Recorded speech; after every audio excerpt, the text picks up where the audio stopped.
BierTalk. Gespräche über und beim Bier. Hello and welcome to another episode of our podcast, BierTalk.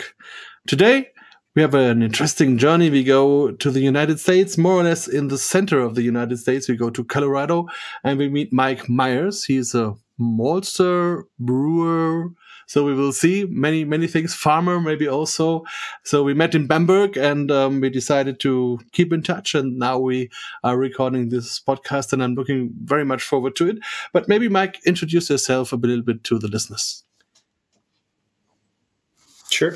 My name is Mike Myers. I'm originally from Colorado. I've spent my whole life here. Started down my adventures in the brewing world in about 2006, where I started home brewing. That's kind of where I found some love and interest in some of the fermentation arts. I spent my whole life here in Colorado. Like I said, I graduated from Colorado State University. And it was pretty much that move to go to Colorado State University in Fort Collins where I fell in love with the beer community, really. At that time, Odell Brewing Company had just started to expand in New Belgium, had started to get really big. And so you had this bustling craft beer scene that was happening in Fort Collins. And I just happened to turn of age during that time frame. So we spent a lot of weekends roaming around Fort Collins and all the new craft breweries that were opening up. And so that's how we spent a lot of our weekend free time when we weren't at school and working. So just going around and discovering everything that was new. And then sometime my wife bought me a homebrew kit for my birthday. And if you ask her, it was probably the worst birthday present ever because it's led me down this journey into beer since that moment she gave that to me. It just sparked some inner interest and fueled some, knowledge, thirst for, learning how everything is made and the raw materials and sharing experiences with brewing and just being around the like-minded people that are enjoying the process of fermentation. So I did a lot of home brewing for a long time. And then I won a contest to go to Sierra Nevada out in Chico, California they opened up a contest for home brewers, and it was called the Beer Camp program. And so they invited, I think it was 8 or 9 of us from across the United States to come out to Chico and actually brew with Sierra Nevada. And so we got to formulate our own recipe, and we spent 3 days out there. They basically just turned us loose in the brewery. And it was at that moment I knew, like, I did not want to do my corporate job anymore. that was the defining moment, because I used to work for a grocery store chain, which is the chain conglomerate is Kroger, which is the largest grocer in the United States. But I worked for a division of those guys, and I was running a grocery store for a living. And once I went out to Sierra Nevada, I knew I didn't want to do grocery store work any longer. That was it. I had seen the other side. That really sounds great. Well, was there any beer at the grocery store? There's a lot of, early in Colorado, we weren't even able to sell beer on Sundays. It was against the law. So when we were in early days of college, if you wanted to drink beer on Sunday, you would have to drive to Wyoming to get across the state lines to go get beer because it was legal in Wyoming. But at that time, it was just your large brewers, Bud,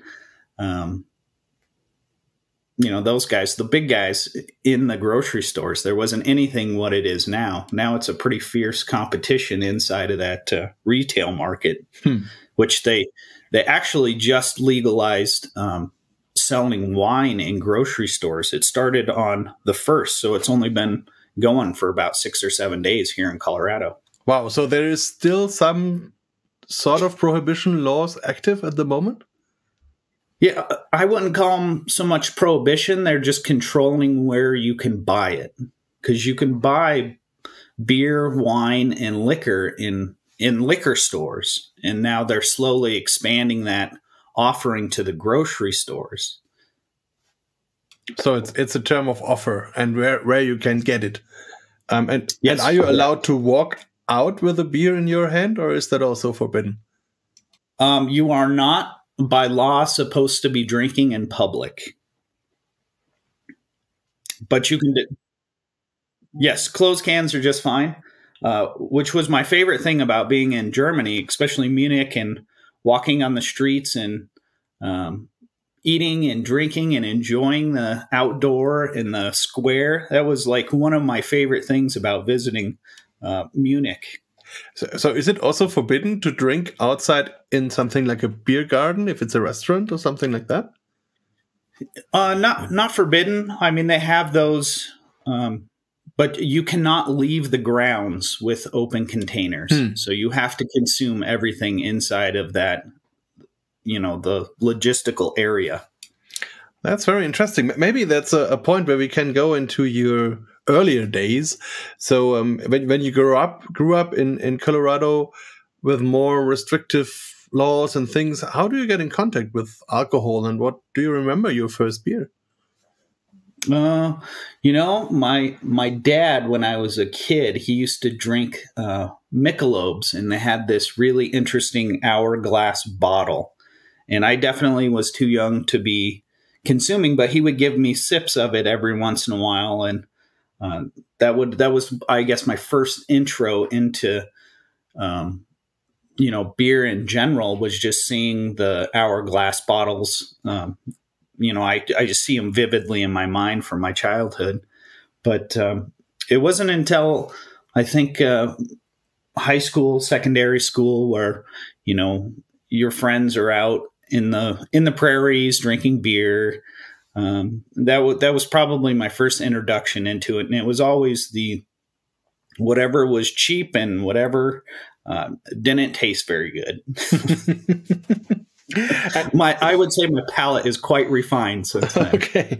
And when your wife bought you the home brewing system, did you have experience before brewing with friends or something like that?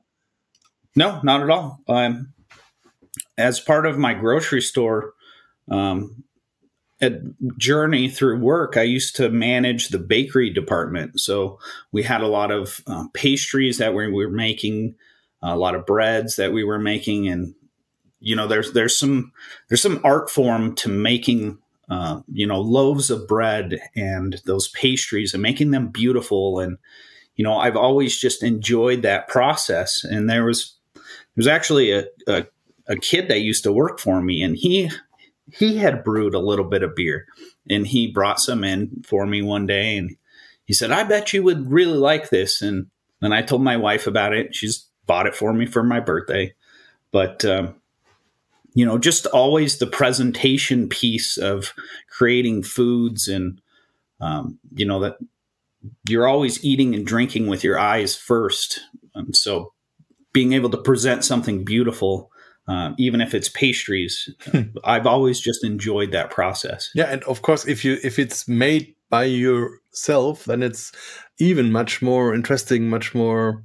Yeah, even maybe you always think it's a good product because you made it. So there's a different habit on that. So that's really great. And so then you started brewing, and where did you have the first recipes? Was there something like an explanation with the brewing system? There was a really great local homebrew store in Fort Collins. The guy who runs it actually runs his own brewery now, and they've since closed that homebrew store. But The brewery that he operates is called Equinox Brewing, and it's in Fort Collins, and they make lovely beer. And the gentleman that owned it, he actually worked at like Alaska Brewing Company, and he's been all over the world just kind of brewing his beer, but he's landed in Fort Collins, and he opened that homebrew supply store. And so I used to spend a lot of weekends in there, going in there, finding stuff in books and just reading what I could, mostly like Charlie Papazian's book on the joy of homebrewing. That my copy of that has been dog-eared and highlighted and read multiple times, just, just trying to learn about the different processes and the different ingredients and what yeast contributes. And, and that book is 20 some years old, at least. Yeah, but it's like a Bible. So really, it is. Yeah. I mean, it truly is. I own 2 copies of it. That's how impactful of a book that was. And did your wife ever regret giving you the home brewing system? I'm sure. So now she has to try every batch you brew. Exactly. She tries everything, and I make her drink beer that she doesn't like. And okay.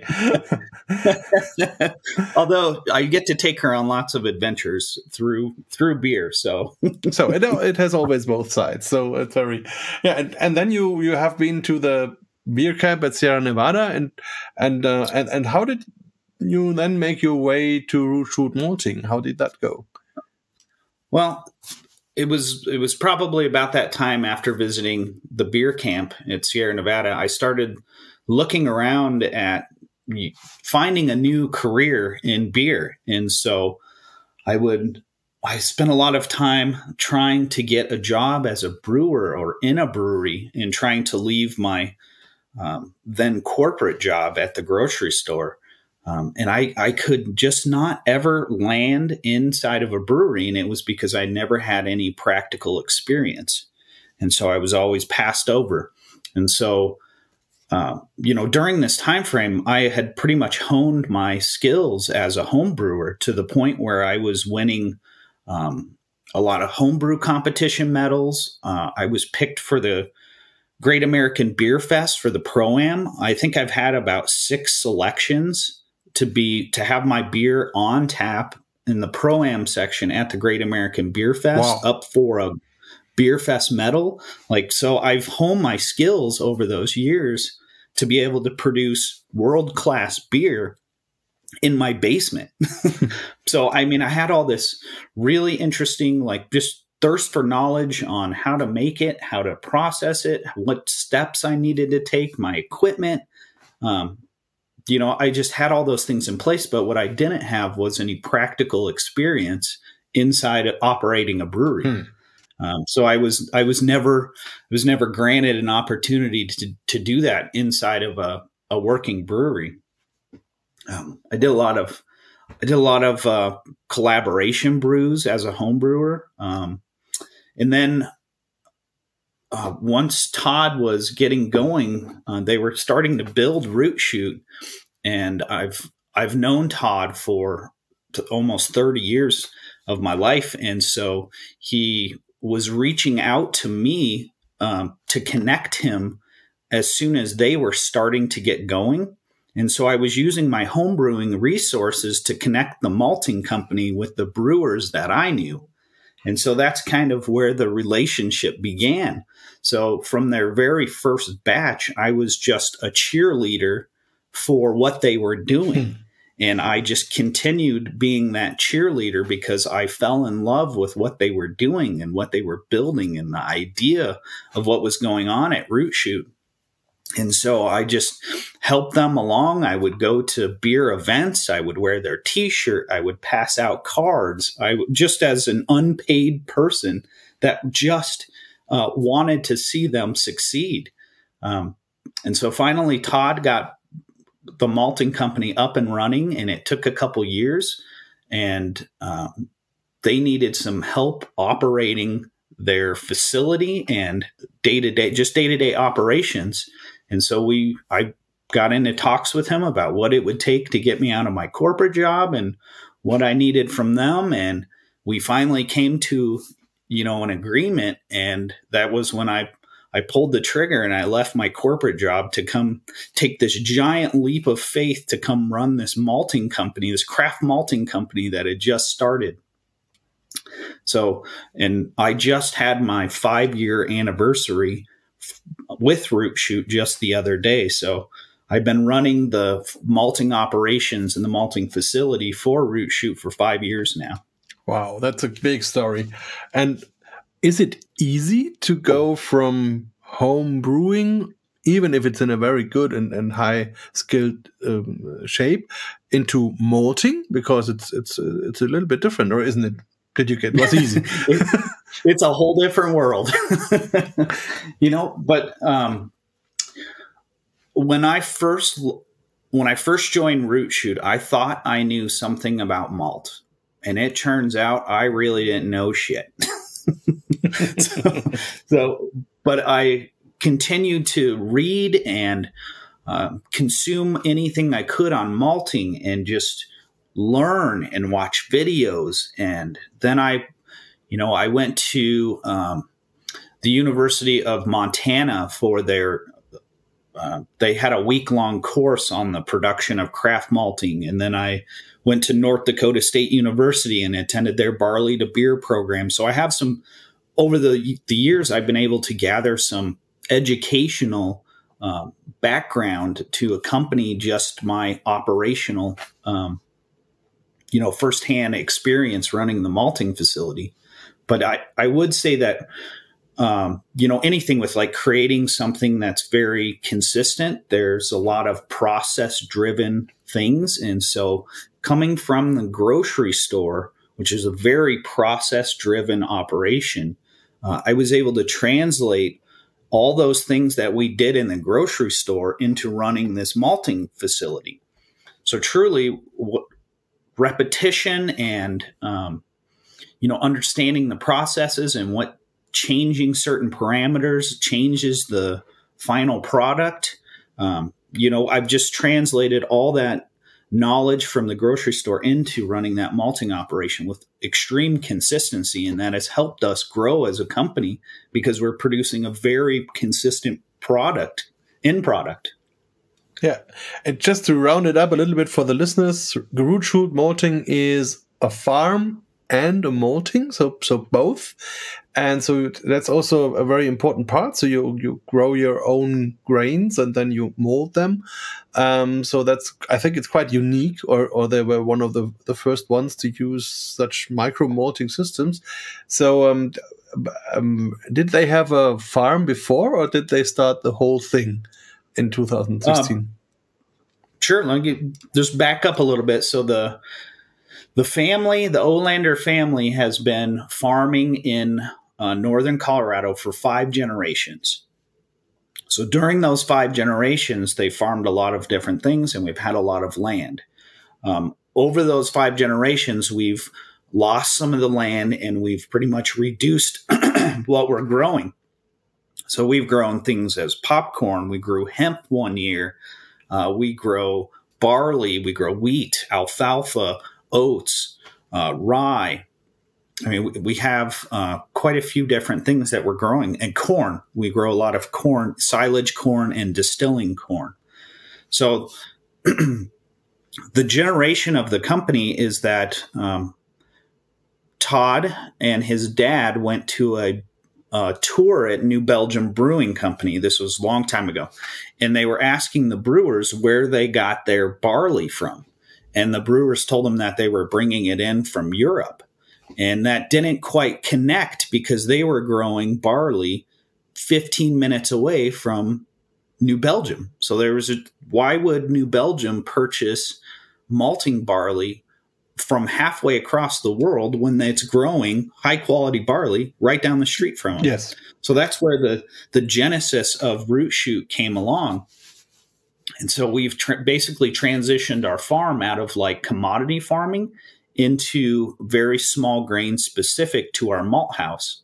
So right now we currently have 1,500 acres that we're operating on, where we're growing barley, rye, wheat, oats, and corn. Now we've pretty much just eliminated all other things out of our farm just to be able to provide the brewing and distilling with what they need from our farm. So we have complete vertical integration of our operation, meaning that we are the farmer, we are the malting company, and then we are the distribution piece on our products. And that puts us in a really, really small threshold of people that are doing that across the world. Now, there are lots of farmers selling barley out, which is fine. There are some maltsters that are just buying barley, but us being able to control the entire process from the day we put the seed in the ground to the time we harvest to the malting, and then by the time it reaches a brewer's hand, it's only been through about 3 people by the time it goes from field to the brewery. So we're shortening that that transition time for everyone. So it's helped us with a lot of internal growth of our operation. Mm-hmm. And when they decided to go into malting, I think that's also not so easy. If you are a farmer and say, okay, we want to do malt, you cannot go in a grocery store and say, I want a maltery. So did you know how they did that and how they came along with the German system? Yeah, so the family spent, out of those 5 generations of farming, they spent about 30 plus years growing barley, specifically for Anheuser-Busch and Coors. So we had 30 years of barley growing experience. And, the initial thought was, well, let's open a malting company. I mean, how hard could it be?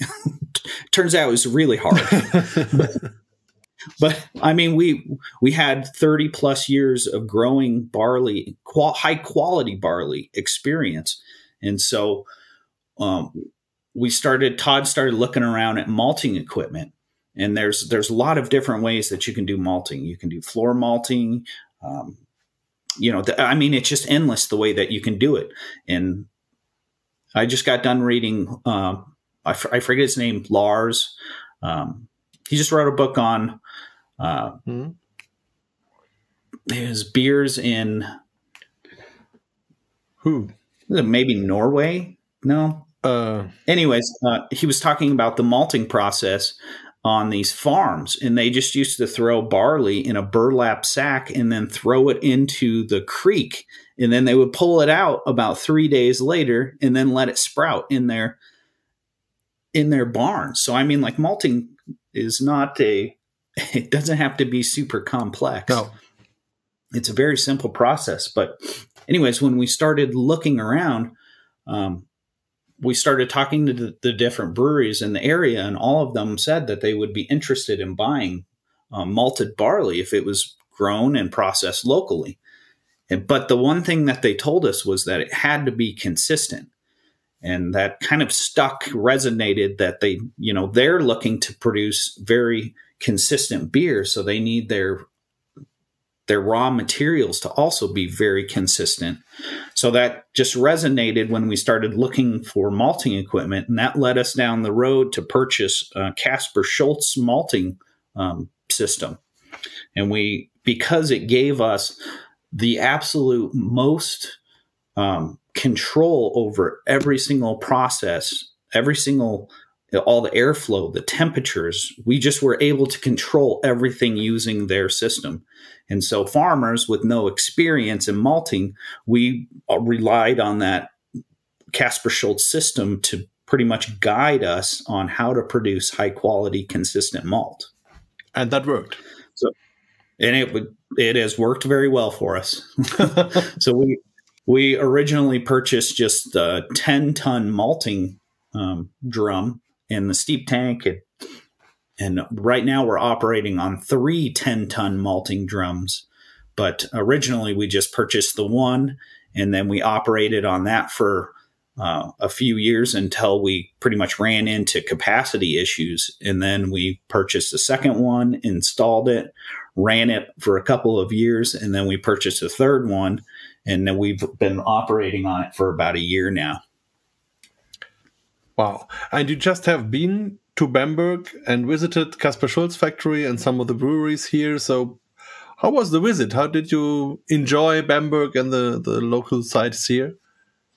I'll tell you, I've never been to Europe, never been to Germany. And what an amazing adventure that was. We, as a group, we visited and did so many different things in our 8-day stay through the country, and they all involved beer and the production of beer. And we visited Kaspar Schulz, and Bamberg, of course, was my favorite. Munich, going to all the different breweries there. The Hallertauer growing region for hops. I mean, it was. We visited a couple distilleries. It truly was a pretty spectacular visit, and the beer culture is so different there than it is here in the United States. It's just. I don't think sometimes we know how good it is when we're in it as people, like living in Fort Collins in the Mecca of beer. I'm very spoiled here, and I don't really understand that until I leave and go to different parts of the country where the beer is not so good. But being in Bamberg and Munich, and you're, these beautiful beers, and Weinstefan has been brewing for 1,000 years, like that just doesn't, it almost becomes just second nature. You don't understand how special it is until you remove yourself from it.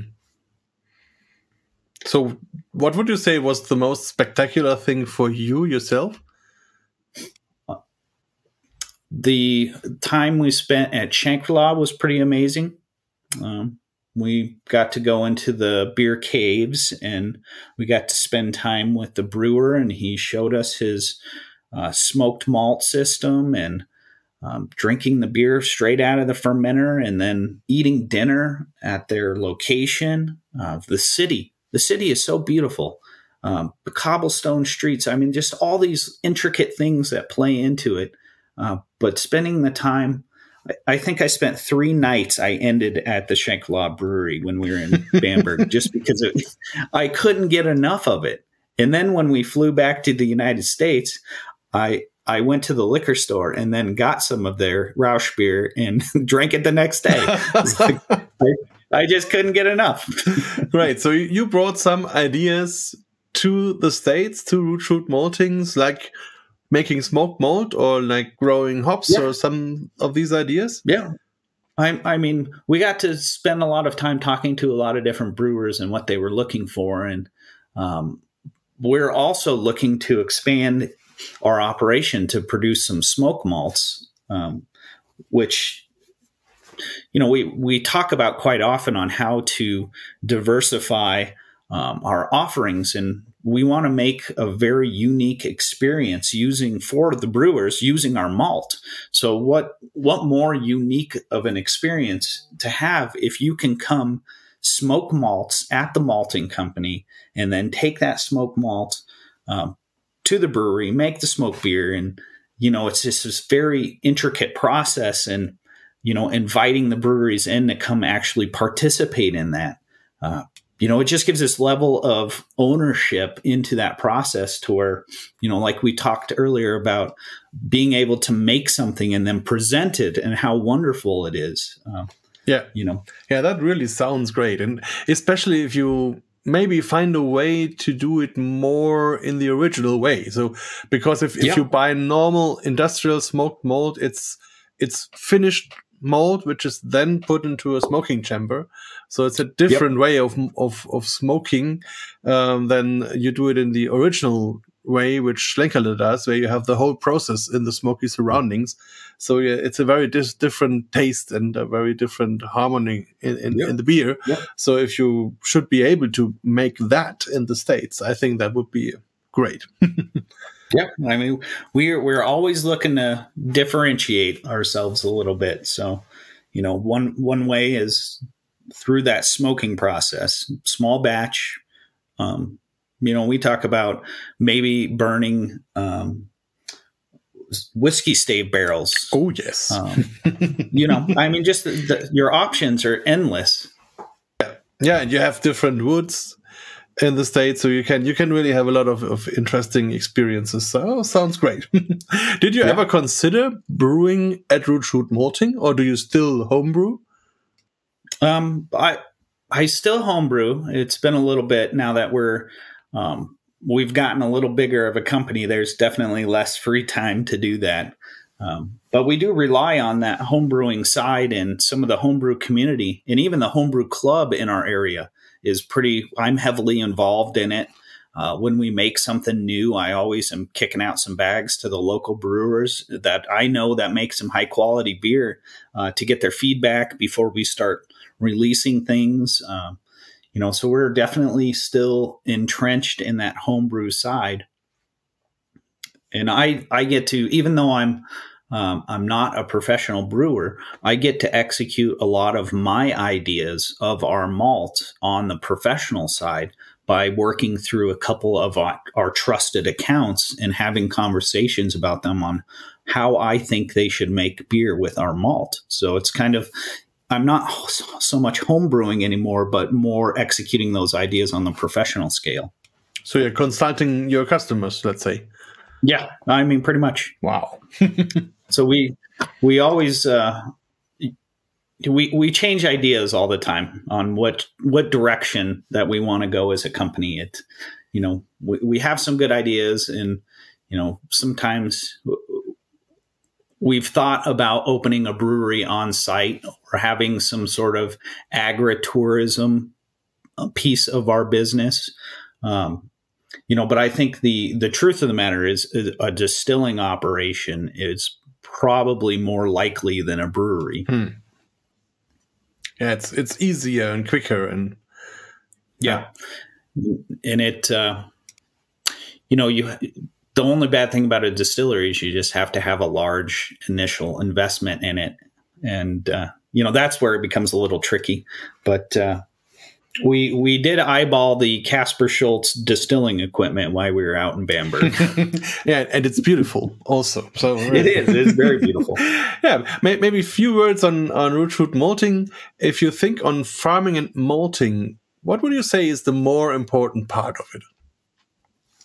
Oh, man. I think truthfully, it all starts at the farm. That's where tending to the fields and making sure the right biodiversity in the soil is there, and that you're harvesting at the right times, and that your moisture content is where it needs to be, and your protein content is at an acceptable level. I mean, everything truthfully starts out in the fields. You can make, you have to have good barley to make good malt, which then translates to good beer. Yeah. And that's where it all starts. So, I mean, Todd in the farm side is doing an amazing job creating some very beautiful barley for us to then malt. And then in turn, we're giving it to the brewers. That's high quality barley, high quality malt. And then they're making high quality beer with it. Yeah, good. And in general, what grains do you grow at the farm? So we have we've grown a lot of different varieties of barley over the years, but we have whittled it down to a barley variety called Genie. And this Genie is from a company called Lima Grain, and it's a European company, a seed company. They provide us the seed, we grow it, and it has done very well for us, which we are the masters in a couple different areas. So to be able to rely on one grain means that it has to grow well out in the field. It has to have good yield. It has to produce, the right amount of protein. And then it also has to malt well, and then translate that. And then it has to brew well. So we've worked through a couple different varieties that maybe had some, just maybe some undesirables, and we've whittled it down to the Genie variety of barley, and that's what we're growing, and that's what we're malting as of now. Is it a summer or winter variety? It's a summer, so we're actually getting ready to plant here in the next couple weeks as soon as the ground thaws, and then we generally harvest it in July or August, and that is all weather dependent. What would you say is the difference between if you have this 2-row and the 6-row barley, if you see it from a brewer's and from a farmer's perspective? But where are the main differences? Basically, your protein levels are the main difference. 6-row barley has kind of fallen out of favor in the United States, at least, and maybe in some of the other growing regions around the world. But 2-row is the preferred style for brewers. It gives a plumper kernel. It's more uniform in growth.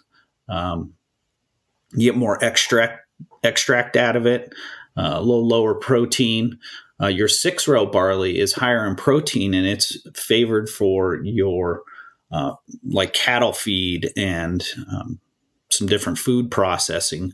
So a lot of, I think in America's brewing history, there's a lot of 6-row usage in the early days with a lot of adjunct corn brewing. And we've since moved away from that just because the kernels are small and then the protein levels are a little elevated. So it's more suited for feed, really. Yeah, that's something I also read about, that that was more or less also the reason of the adjunct brewing, to have the 6-row barley in the beginning. Yep. Yeah, we now have the climate change. Do you feel something with that on the farm? Do you have changes in the fields, in the rain and everything? Yeah. I mean, a great example would be last year in Colorado. It was so hot and so dry that our farm harvested barley the earliest it has ever harvested barley. We just got no rain from pretty much April to August. And this year, it has done nothing but snow all winter, which is, a little abnormal, but we've had snow cover on the ground for the longest that they have in some recorded times. Crazy. And what do you do if you don't have rain for 4 or 6 months? Do you water the grains, or what are you doing? So we're lucky in Colorado. There's some they have they're basically a water system that gets water to the farms. It's a ditch system. So we're close enough to the source that, and we've been farming long enough that we have access to some of that water. So the water companies who dictate when the water comes, when they send it, we use it. And we also do some pivot farming techniques, meaning that we're able to water during the summer as long as we have water from the ditch system. And once they turn that water off on the ditch system, that is it. So you're hoping for some rains to help along the barley during that hot, dry July, June, July time. But you're definitely living the life of a farmer, watching the skies. Yeah, in terms of the grains, here in Germany, we only malt barley and wheat and maybe rye, but you also are malting corn? No malting corn. There are some people that are doing that around us, some of the other malting companies, but we have not malted any corn. And the reason being is we don't want to introduce corn into our process because we have a hard time getting it out. So a long time ago, we tried putting some corn through our packaging line, and it got stuck in there, and it came out for months, like just little pieces of corn. And so we've just decided that we do not want to deal with that ever. So we just basically treat corn as a cross-contaminant in the malting facility. But there are some people making some corn, malted corn, around us. And we're also sending some of our corn from our farm to another distillery, and they're malting it and then making it into single malt bourbon, pretty much. Okay. And what grain varieties and what malt varieties do you offer? So we have, this year we're growing a variety of rye called Guardian. It's new to us. last year we grew a variety called Bono. And we're switching over to this Guardian variety because some of the characteristics of it are a little more spicy than the Bono that we were growing. So we're pretty excited to get that into the ground and then to be able to offer that next year. We have some very interested distillers. We have a distillery in Texas that is making some whiskeys with different varieties of rye. So every year they're sourcing one variety, distilling it, and putting it away, and they're just trying to showcase the different expressions from all the different ryes in their portfolio. So anyways, we have this Guardian rye. We grow some Modena oats, and we have just non-GMO regular corn for the distillers, and then the Genie barley. Then we also grow, it's called Huffman white wheat, and it's just a variety of white wheat. And the more interesting one we have is we have a variety of wheat called Öland wheat. It's actually called Öland Vetski, and it's Sweden. It's from Sweden. So there's kind of a story behind the wheat. So the Öland family, so Todd Ölander, they can trace their family roots to Sweden, where to the Isle of Öland is where they're from. And so there's this wheat that grows there that's called Öland Vetski. So we brought some in from Sweden. We planted a little bit, and then we harvested it, and we then replanted it the next year so we can actually get some acreage off of it. So we've grown it up over the last couple years, but it's, there's a very loose story between the Öland wheat and the Ölander family, but it's that's a fantastic story. Yeah, great. Yeah, it's a great story. But nobody in the United States is growing it or malting it. And this Öland Vetski wheat is prized for its bread making ability in Sweden. So it's got really high protein. It's got some really interesting characteristics to it. So we find like some very fruity notes on it when we malt it, and it gets translated into beer. It's just interesting stuff. And what malt varieties do you do, like pale malt and chocolate malt and something like that? We have about 13 different varieties of malted barley that we're making. So we're making a distiller's malt, a pale, a pilsner, an English style, light Munich 10. We make a couple different varieties of wheat, like just adding some color and some heat onto the wheat gives it a little bit different characteristic. So we're taking that one base variety of barley, and then we're turning it into about 13 different end products. And what we're doing is we're just basically changing time, temperature, and moisture of those grains inside of the kiln, and it comes out with a different product. Sounds like a little playground, so you can really experiment and adjust every parameter. That sounds really great. It is. We don't have a pilot system, so our pilot system is about 16,000 pounds. we have to make sure we know when we do it. Okay, yeah, that's also interesting. And let's talk a little bit about your customers. So where are they based? Are they more or less Colorado customers, or all over the states, or even farther? No, we have about 130 breweries that we work with just in the state of Colorado. And there's a handful outside of the state of Colorado. And then for distilleries, we have about a dozen that we work with. And most of those are in the state of Colorado too. Now our company has not found the need to look outside of Colorado due to its concentration of breweries and distilleries, where we're able to make and sell just as much as we can within our own state. Now, we do have some folks that buy some stuff. We have a brewery in Alabama. We've sent some stuff to Montana. We send some corn out to California. Like, if what becomes an issue is logistics becomes an issue on the price of moving grains around. So it works in our favor that we have so many breweries here in the state of Colorado that we can just, in our own backyard, there's 50 breweries. So within 10 minutes of our malting facility, we can go to 50 different places. So it's really, our location has also helped fuel some growth for us.